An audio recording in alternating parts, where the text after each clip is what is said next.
Okay, gentlemen, we just watched something here. Well, hey, welcome to the PHNX Rising podcast, presented by the DraftKings Sportsbook Act, America's top-rated sportsbook act. I am Max David Simpson, joined here by a kind of glum Ramon Chavez, just a bit, and special guest PHNX Rising FC midfielder Aodhan Quinn. How we doing? Good, man. Thanks for having me. Appreciate being here. Absolutely, and we are, of course, live here at Four Peaks Brewery for our instant live post-game recap of Argentina and Mexico. 2-0 to Argentina. We have goals from the wizard himself, Lionel Messi, getting it done, doing Messi-esque things. And, of course, the kind of insurance goal from Fernandez in the 87th minute. Ramon, I want to turn to you first. I mean, what do you think of what we just watched, man? It was a pretty comprehensive performance from Argentina. How are you feeling right now? Yeah, no, I mean, obviously heartbroken, disappointed in the result. We saw Saudi Arabia, beat Argentina. It kind of gave you a little bit of hope that Mexico would be able to at least get a tie today, but that wasn't the case.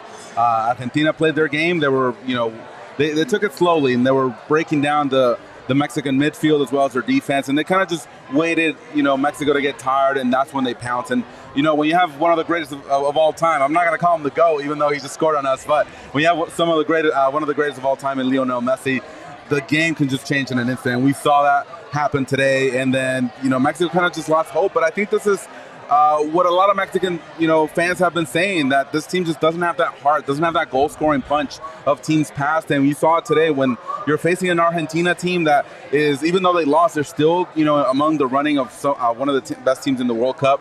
It's going to be tough. And, and today Mexico just didn't have it. And you can see it in the result, 2-0, convincing win by Argentina today.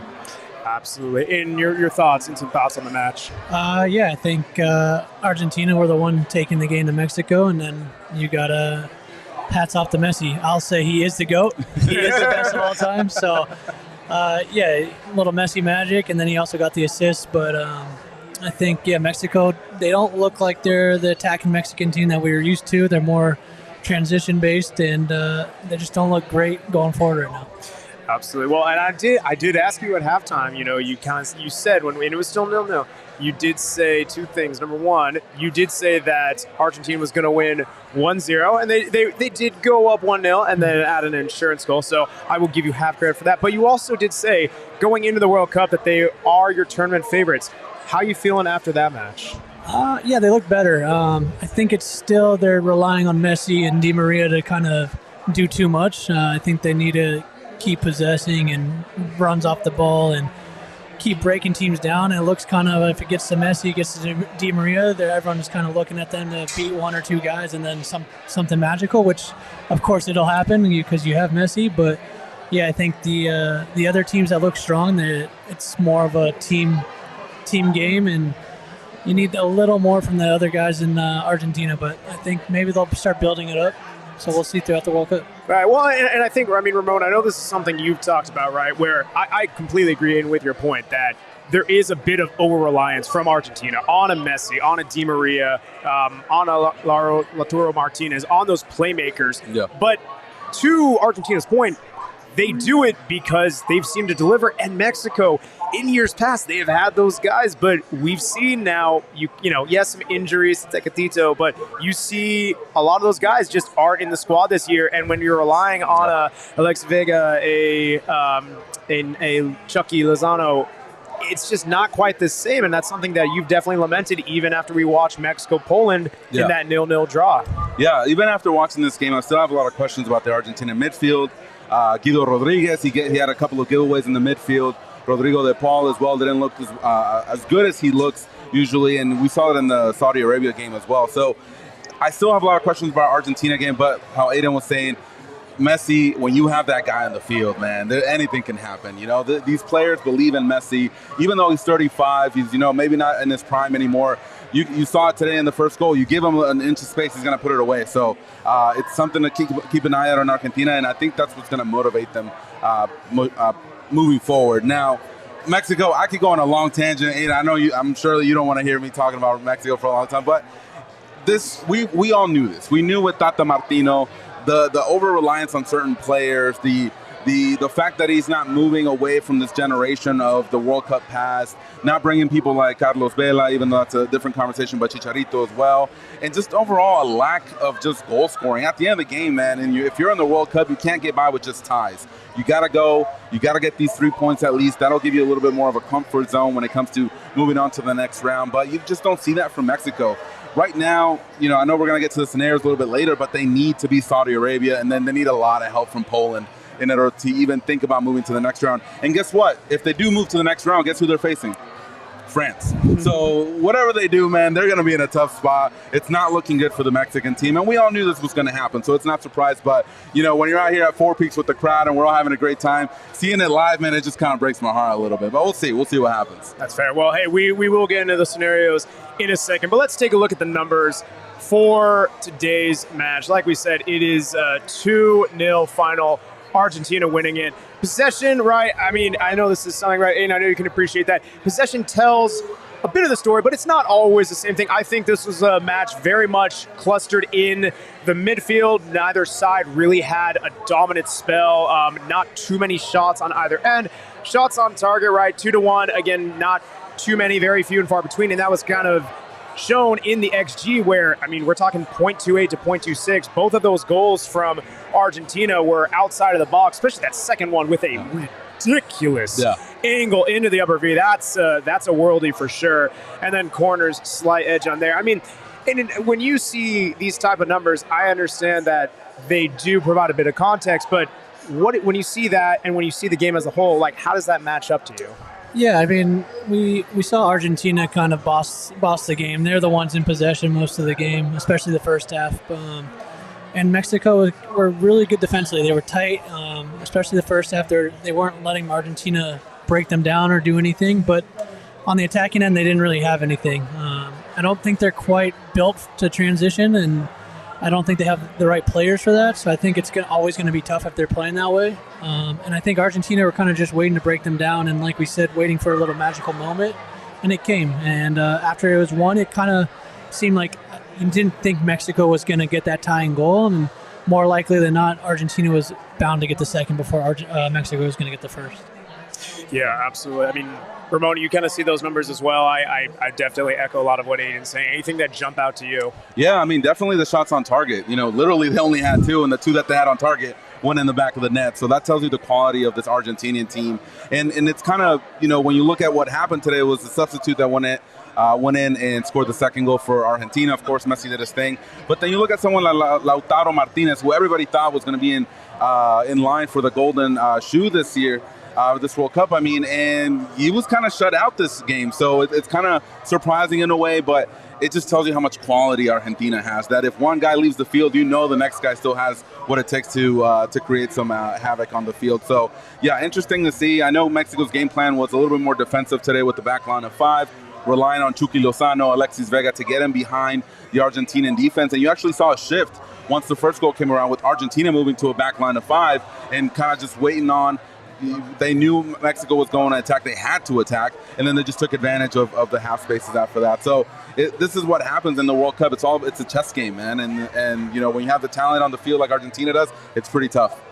Well, it's interesting. This, when I was on the bet show earlier with Shay and PHNX Bets, I definitely said that I thought this was going to be a very open game. I thought this was going to be very end-to-end, and especially because Argentina was in must-win mode. They didn't have to win this one, but they had to win either this match or the next one, and you're not going to want to face Poland after the showing they did today. So I figured they were going to be the ones pushing. Mexico was going to be the ones defending back, springing in a counterattack. But it was honestly a bit of the opposite. I thought Mexico was the very dominant team. And at times in the first half, while there weren't a lot of clear-cut opportunities, it definitely seemed like they were the team that was pushing a bit on the front foot. Talk us through, in your experience, when you have a bit of that, okay, we are the ones pressing, how, that's got to be just so difficult for a team knowing we're looking to push, but we also don't want to, leave ourselves too vulnerable. How do you kind of balance that? Because it seemed like that's what Mexico was grappling a bit from the first half. Then you look into the second half, it changed a bit.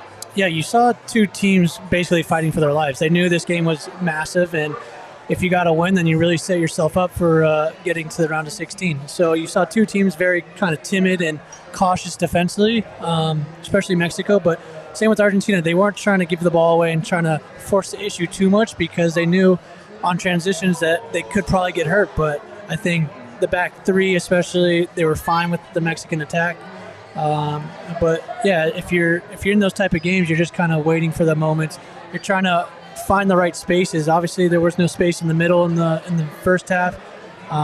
Second half, a little bit of the same, but once they started going wide, and then like the first goal was Di Maria found that pass to Messi, and he was able to create something out of nothing. But it was because they got it wide, they shifted the defense a bit, and created the space in the middle where it wasn't there in the first half. Absolutely. Well, I think to that point, it was one of those matches where because there were so few opportunities, Messi, he got the ball and he only had a few yards of space, but that just kind of shows that you can give this Argentina team an inch. And I think Mexico is still trying to find that bit of push through and create those opportunities. I mean, I think it's one thing where if you're creating those opportunities, but the shots just aren't falling. But I think for both of these teams, when you really look at the World Cup, I think Argentina had a bit of a better first match creativity-wise, but it's been a slog for both of these teams trying to really build up and play. And I think for both, but especially with Argentina, that's just something we're not used to. It comes a lot more naturally to them. Yeah, definitely. Then, and like how Aodhan was saying earlier, they took control of the game. They knew what they wanted to do.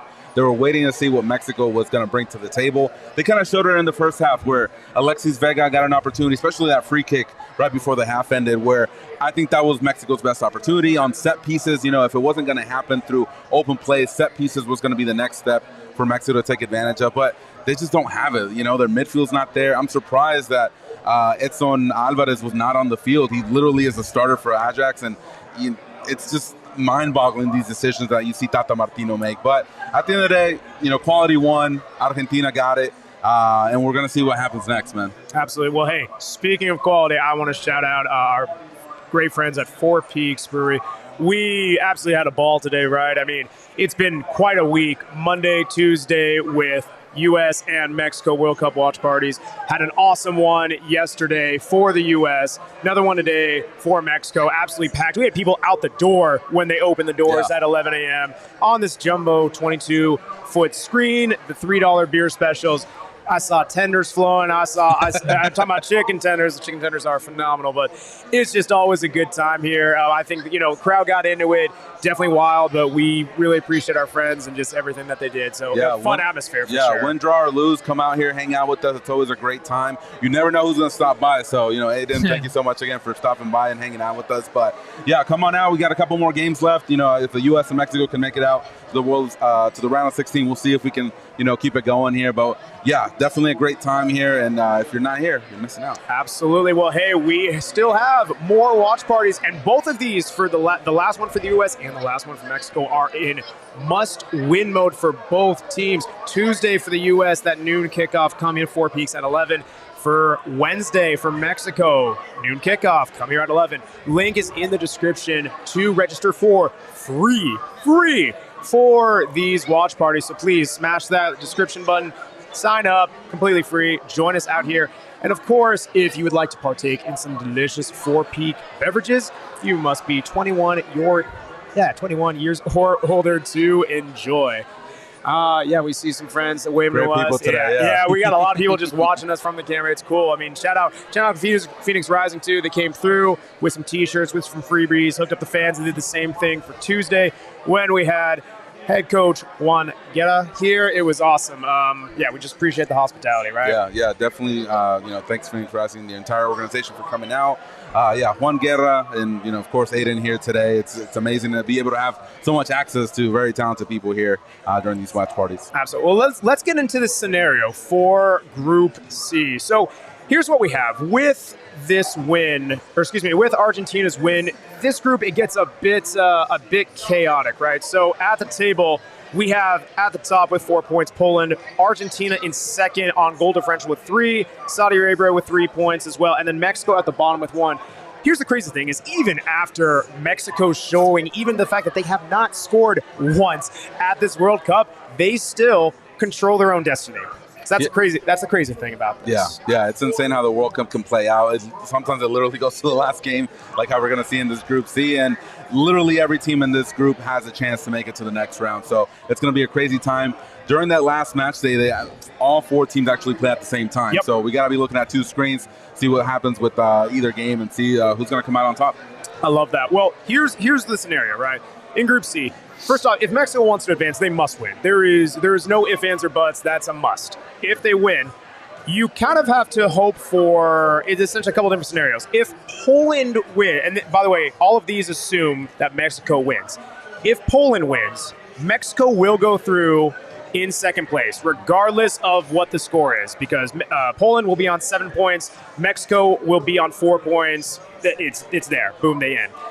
If Argentina wins, Mexico will need to have a bigger point differential than Poland, because they will both be at 4 points. Really just depends on how much Poland would lose by, but Mexico would have to make up that difference. If Poland and Argentina draw, that means that Poland will go through, and Mexico and Argentina will both be at 4 points. Mexico must beat Saudi Arabia by 3 in order to then overtake Argentina. Even though they'll be level on points, they will have them in goal differential. There's a lot that I just said there, and I'm still kind of trying to run through these scenarios in my head. And that's exactly where you do not want to be doing at this stage of the World Cup. You don't want to be doing math heading into the last game, because it gets really tough. The easiest scenario, Mexico wins, Poland wins, that's what you want. Ideally, if it's not that, you hope for a massive Argentina win. That way, Poland's goal differential just goes down. So that's one of the big things. Poland wins big or Argentina wins big. That's what you want for a Mexico fan. You don't want to draw, because you're then having to make up 3 goals. I mean, knowing all that, and I'll turn it over to you, where do you think these teams stack up? Who do you like to advance out of this group? It is a very loaded question, because I did not think I thought this would be done and dusted. Argentina, Mexico, when we walk into this, bam, we're good. This group is turned up on its head. Yeah, I think Argentina is going to go through. I think they're going to win. And then I think Mexico will pull it off. I think Mexico, they just have to focus on winning. I think if they win, the rest should take care of itself, and they have to hope that. But, I think Mexico will come in second, just barely, but Argentina will help them out. That's why. Okay. There we go. I like that scenario. Thanks a lot. It really helps out during this tough time. Yeah, we'll see. We'll see what happens. Look, Mexico's not scored this World Cup. That should tell you a lot heading into the last game. Saudi Arabia, even though they lost today, they still are a formidable team. Their coach, the entire way that they just literally stopped their league just showed how much commitment the players and the organization and the entire nation has to this team. So it's going to be tough. I'm not going to sugarcoat it. We'll see. Hopefully Argentina can help out Mexico by getting a few by Poland, but we'll see. Poland looked great today. Lewandowski got on the board, so it's going to be I'm going to be even more nervous than I was today. That's what I'll tell you that for sure. But we'll see what happens, man. You never know what can happen in the World Cup. Absolutely. Well, I mean, there's craziness all around us. I want to touch on some of the other matches that we saw today, right? We saw the rest of Group C playing out. And we also saw a bit of Group D, Tunisia 0, Australia 1. I believe that was the 3 o'clock match. I was definitely not up for that. Either you two gentlemen get up that early? I got up and I saw it was 1-0 and I went back to bed. I was like, I need a couple more hours if I'm going to watch this Argentina-Mexico game. All right, and you get up for that one? No, I know sleep's precious for me right now with the new baby, so I'm sleeping. Yeah, definitely. Respect. Well, and then we had the 9 o'clock match, was the France-Denmark 2-1 with Mbappe scoring a brace. I mean, don't look now, he's the Golden Boot leader, which, I mean, I don't know. Listen, he's a scoring machine, but there's so many options out there. Kind of interesting, but here we are. Like he's had a dominant performance. A Denmark team who many picked to be a dark horse, they're sitting in pretty dire straits right now. Yeah, I had Denmark going through, actually number 1 on the group over France, but France is just way too talented. Even though with injuries, Benzema is out, and Deschamps, he said, you know what, we got enough talent here. I'm not going to call anybody up. Because there's plenty of talent here in this France team, and they've shown it, man. And when you have someone like Mbappe, we saw how Messi literally just needed one touch to get this team through, and Mbappe, every time he gets on the ball, it seems like he's just going to score. So France is dangerous, man. One of the top teams in this tournament for sure. Absolutely. Well, I mean, speaking of our Golden Boot leader so far, Kylian Mbappe. I had Lautaro Martinez as mine, and he has not scored a goal yet, so it's been a bit of tough sledding there, hoping He'll have plenty of games, I think, too, to make up the difference. Depending on how it goes, yes, but we should say, well, hey, he's who I took on the DraftKings Sportsbook app, and you can, too, have all these different fun World Cup props. You can bet on who your Golden Boot winner is, your Golden Glove, who's going to be top of the group, loser of the group. You can bet exactly on who's going to come out first and second of each group. A lot of spiciness, especially since this entire thing kicked off. But if you also want to bet on all the other sports, they have a lot of cool things going on. They have their special Thanksgiving promo still going on. And when you place a $5 bet on any NFL team to win their game, you can get $150. That is $150 in free bets if they do. It's only on the DraftKings Sportsbook app when you use the code word PHNX. Minimum age and eligibility restrictions apply. See the show notes for details. Gentlemen, we still have a lot of really cool World Cup matches. I mean, tomorrow, I think this might be one of the best slates in terms of matchups tomorrow. You know, in order from 3 o'clock all the way down to the new slot, we have Japan, Costa Rica, Belgium, Morocco, Croatia, Canada, and then, this is the matinee viewing, Spain and Germany. Aodhan, a lot of good matchups in there. Which one are you kind of looking towards? I mean, Spain, Germany is obviously the big heavyweights right there. Spain looked so good against Costa Rica, but I don't know if that was them looking that good or Costa Rica looking terrible. Germany they have to win, or they have to get a result because of how bad they did in their first game. But then for me, I like Canada. I have two good friends on that team, so I'm always watching their games. We were saying even though they lost 1-0 to Belgium, they were the far better team. It seemed like they had more of the chances. Just a bit of a clinical finish here and there, but I love watching Canada. They top CONCACAF for a reason. I think they're an incredibly entertaining team, and I mean, especially against a Croatia side, that's going to be a very interesting matchup. Yeah. Two really good midfields. Yeah, Croatia, they got a tie in their first game, I believe, and Canada looked really well. They looked good. They looked impressive.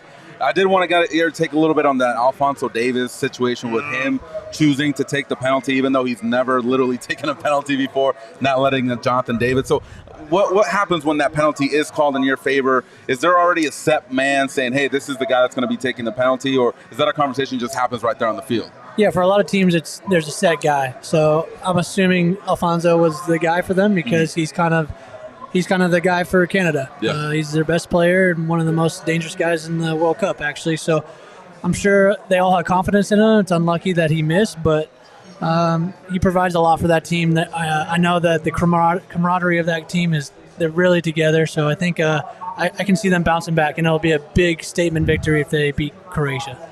Absolutely. And I mean, like we said, with Croatia and Morocco drawing, that group is still anyone's for the taking. A lot to play. Don't underestimate a tough Morocco side for Belgium as well. But, really excited for those to play off. Got a couple more matches to then round out that final set of the second matches of all group stage games. But then it's back on to U.S.-Iran in a do-or-die game the following day, Mexico and Saudi Arabia in a do-or-die game. There's a lot going on here. It's kind of hard to kind of put your pulse on. I mean, any other matchups or any other feelings you guys have as we keep on seeing teams develop? I know, Aodhan, you talked about Argentina still being a favorite. Who are some of the other teams that have surprised you, good or bad, so far in this World Cup? I didn't think France was going to look as good as they have. I think they look very dangerous. They got Mbappe, they got Dembele, Coleman, Giroud. They got guys that can beat you one-on-one. They'll sit back, they beat you in transition, and then they also have players that they can possess you to death. So I think they have everything. Like I said, I thought Spain looked unbelievable, but I'm interested to see how they do against a different opponent. And then Brazil, I think, are still heavy favorites. I think individually they're unbelievable. They have a bunch of guys that can score, and then they're also solid at the back and pretty solid in the midfield, especially with Casemiro. Absolutely. Ramon? Yeah, Brazil looking great. Of course, Spain, but to Aodhan's point, you really don't know if Costa Rica is that bad or Spain is that good. So we're definitely going to find out against a Germany that's wounded. They want to make sure that they get past the group stage this time. They didn't in 2018, as we remember. So we're going to see. That's going to be a very exciting game. But it's a lot. A lot of it is up in the air, especially yesterday. We haven't really talked about the U.S. either, so we want to get your point on that. But after that result against the U.S., England is not looking that great either. So it's a lot of, teams are up in the air, but definitely France is looking among the best, Argentina with the result that we saw today, and of course Brazil. So, but Aodhan, you saw the game yesterday, I'm sure. How's the U.S. looking, man? 2 draws. A little bit, I was telling him in our post-game show that I was a little bit disappointed in the game. The fact that there wasn't any fireworks, no goals on during the game, and because everyone was circling this game on their calendar, and we wanted to see that on Black Friday, have a great time, and just see some goals. But I was a little bit disappointed by both teams. What were your thoughts? Yeah, I thought the U.S. played really well. I think it's a bigger game for the U.S. than it is for England. Mm-hmm. So I think England they're all right with the draw. I don't think they were really pushing the game. And I think it makes them look bad, but I think the U.S. played really well, and the England played bad. And like I said, after the first game, you said England looked really good, and I thought so too. And then that game, they looked really bad compared to the favorites. But again, I think the U.S. played really well, so you got to give them credit. You got to see what happens in the Iran game. I think that's going to be a tough game. It's not going to be a cakewalk, and then I think England will be a problem in the group stages just because they have a bunch of talent and they do look strong defensively. So you got to be wary of them. Yeah. A lot of the talk on Twitter was the fact that Gio Reyna literally has only played maybe 10 minutes this World Cup. I think he's the most talented player in the U.S. squad. If you're, Greg Berhalter, do you start him against Iran, or do you kind of wait until the second half? Why isn't Gio Reyna a bigger, part of this U.S. team? Yeah, it's interesting. You would think that there might be something going on. Maybe there was something about the injuries. He's had a bunch of injuries the last 18 months. Injuries, So I do think he's one of the most technical and talented players we have. I think against England, they probably didn't start him because they thought probably we're going to be more defensive and probably on the back foot, and maybe he can't do the defensive duties as well as some of the other guys. So maybe bring him on later. But turns out the game we were actually on the front foot for a lot of it. So against Iran, we're going to have to be on the front foot. We have to score. We have to go and win the game. So you could definitely see him, but you also have Brennan Aronson. You have all these other guys who are very good players too. And then Timmy Weah played well. Pulisic played really well against England. Yeah. So it's going to be hard to take out somebody, but I think fresh legs might be needed. I think. And Gio Reyna he is that one guy that can provide something special. Yeah, a lot of questions still remain. I feel like Weston McKennie is dealing with some sort of injury. He just doesn't look 100% to me. Tyler Adams, I think, has been fantastic. Just the captain of the U.S., doing an amazing job. And he does have some experience in the U.S. also. It's great to see someone like him make it up through the ranks and reach all the way to the World Cup. But we'll see. We'll see what happens. It's a very open World Cup. That's the one thing that's been really great, because sometimes we get these World Cups that the top teams just stomp over everybody else, and we just got to wait till the round of 16. But in this World Cup, we've seen Japan shock Germany. We've seen Saudi Arabia shock Argentina. So I think there's one more in store for us. And I feel like the U.S., if they put it all together, man, they can make some noise. They can really, go forward in this World Cup. Yeah. I think they have a young, talented squad that has a great belief in each other. But yeah, again, we have to find goals. So someone has to step up. Someone has to put the team on their back and score some goals. I think we're good defensively.